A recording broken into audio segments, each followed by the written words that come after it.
Hello everyone, कैसे हो दोस्तों। पार्ट 2 आ चुका है गाइस। दोनों बहन इनको लेकर निकल चुके हैं पार्लर। यहाँ आकर हमने पार्लर वाली दीदी से बात की। इनका नेचर एकदम फ्रैंक है, बहुत ही अच्छे से बात करती हैं सबके साथ में। और ये इनका स्टाफ है जो कि बहुत ही हेल्पिंग है। हम यहाँ पर ज्वेलरी बुक करने के लिए आए थे। इसके बाद में इन्होंने काफ़ी सारी ज्वेलरीज निकाली और उनमें से एक तो बहुत ही ज़्यादा सुंदर थी, उसको सेलेक्ट किया हमने और हम फिर वहाँ से आ गए। उसके बाद हम चूड़ा लेने के लिए दही वाली गली गए। इन अंकल जी की शॉप पर इतने सुंदर सुंदर चूड़े रखे हुए थे। जयपुर से भी हमें चूड़ा पसंद नहीं आया, लेकिन इन भैया ने एक बार में ही इतना सुंदर चूड़ा बना के दिखाया कि हमको एक बार में ही पसंद आ गया। मेरी बहन ज़्यादातर इसी शॉप से चूड़ा बनवा के ले जाती है। ये है मेरे प्यारे से पतिदेव। उसके बाद में मैंने चूड़ा पहन के दिखाया गाइस, बताना कमेंट करके कैसा लगा। फिर हमने कलीरे निकलवाए और उनमें से एक पसंद करके रख लिया। मेहंदी के लिए भी चूड़ियाँ ली और वहाँ से निकले। ये है दही वाली गली, लक्ष्मण मंदिर के पास। के बाद में हमें ब्राइडल पर्स लेना था। दोनों बहन पैदल निकले और मेरे हस्बैंड स्कूटी लेकर आ रही थी। पर्स वाली शॉप पर पहुंचे।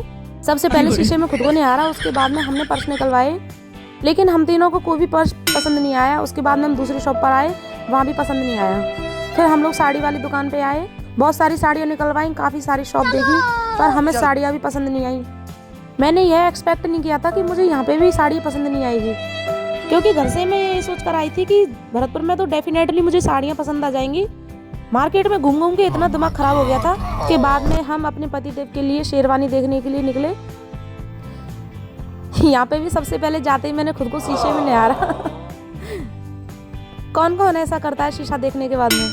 आज मैं तो सबसे पहले खुद को ही देखती हूँ। हाँ, मेरी दीदी शेरवानी सेलेक्ट करवा रही हैं अपने देवर जी के लिए, और मैं तो बस अपनी वीडियो बनाने में बिजी हूँ। यहाँ पर इतने सारे फेटे रखे हुए थे। अंकल जी ने हमें काफ़ी सारी शेरवानियाँ निकाल के दिखा दी थी। फिर इन्होंने एक दो शेरवानी पहन के ट्राई की, बहुत ही प्यारे लग रहे थे, बट हम लोगों को समझ में नहीं आ रहा था कौन सी सेलेक्ट करें कौन सी नहीं। फिर हम लोगों ने फ़ोन करके जीजू को बुलाया। जीजू आए, जीजू ने पसंद की। उसके बाद में यहाँ से हम निकले। ये हाथ पकड़ पकड़ के ऐसे घूमते जैसे कि मैं मार्केट में खो ही जाऊँगी। मैंने ये भी एक्सपेक्ट नहीं किया था कि मेरे पतिदेव मेरे को मोमोज खिलाएंगे। वाह, माय फेवरेट मोमोज। और निशांत और सनाया यहाँ पहले से ही खड़े हुए थे। ये हम लोगों का ही वेट कर रहे थे। और मोमोज तो मुझे इतने पसंद है कि मैं इनके लिए कुछ भी कर सकती हूँ। किस किस को मोमोज पसंद है मुझे कमेंट करके बताएं। जब भी भरतपुर आती हूँ मैं हमेशा यहाँ के मोमोज खा के जाती हूँ, चाहे मेरा पेट कितना ही खराब क्यों ना हो। ये मेरी लाडो रानी बहुत प्यार करती है मुझसे। मुझे तो स्टीम मोमोज इतने पसंद है, लेकिन मेरी फैमिली वालों को फ्राइड मोमोज पसंद है, इसलिए हमने दोनों तरह के मोमोज लिए। और मुझे देखो कैसे गपागप खाई जा रही है। मोमोज देखने के बाद तो मुझसे कंट्रोल ही नहीं होता। ये मेरी दीदी खा रही है, जीजू भी खा रहे हैं वही फ्राइड मोमोज। इतने पिंपल होने के बाद में मोमोज खाना नहीं छोड़ रही। मेरे घर वाले मेरे से बहुत ही ज़्यादा लड़ते हैं, पर क्या करूँ, मोमोज है ही मेरे इतने फेवरेट। अब आप लोग ही बताओ मैं क्या करूँ। एक के बाद मैं मोमोज खाई जा रही हूँ, रुकने का नाम ही नहीं ले रही। फिर शनाया के लिए हमने फ्रेंच फ्राइज भी लिए, क्योंकि इसको ये बहुत ज़्यादा पसंद है। उसके बाद मेरा छोटा भाई बोला मुझे पनीर शोरमा खाना है, तो हम सब लोग वहाँ पे आ गए। शनाया इसलिए रो रही है क्योंकि गाइस शनाया के फ्रेंच फ्राइज जीजू ने और निशांत ने खा लिए थे। बहुत ही ज़्यादा गुस्सा हो गई थी ये। अब यहाँ पर हम सब लोग पनीर शोरमा बनने का इंतज़ार कर रहे हैं। देखिए भैया कैसे बना रहे हैं। ये भी खाने में ठीक ही लगा, लेकिन गाइस बहुत देर में बना के दिया है भैया ने, बहुत ही मेहनत से बनाया।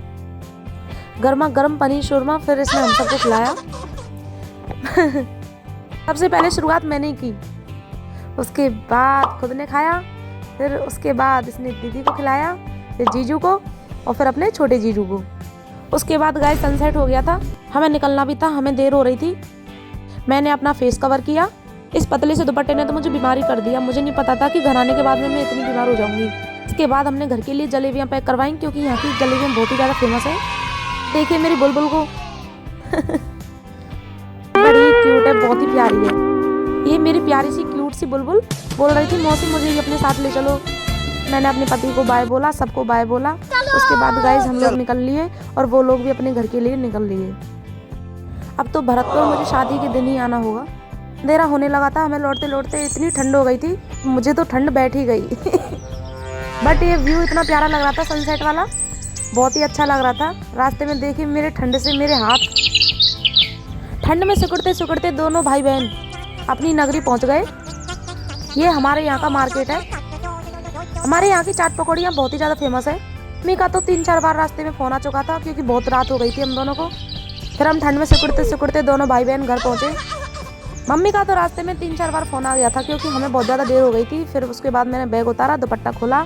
मम्मी हम दोनों को देखकर खुश हो गई, फिर मुझे हक किया, मेरे छोटे भाई को हक किया। यहीं पर मेरे ब्लॉग की एंडिंग हो जाती है। मिलते हैं नेक्स्ट ब्लॉग में। Bye, like and subscribe.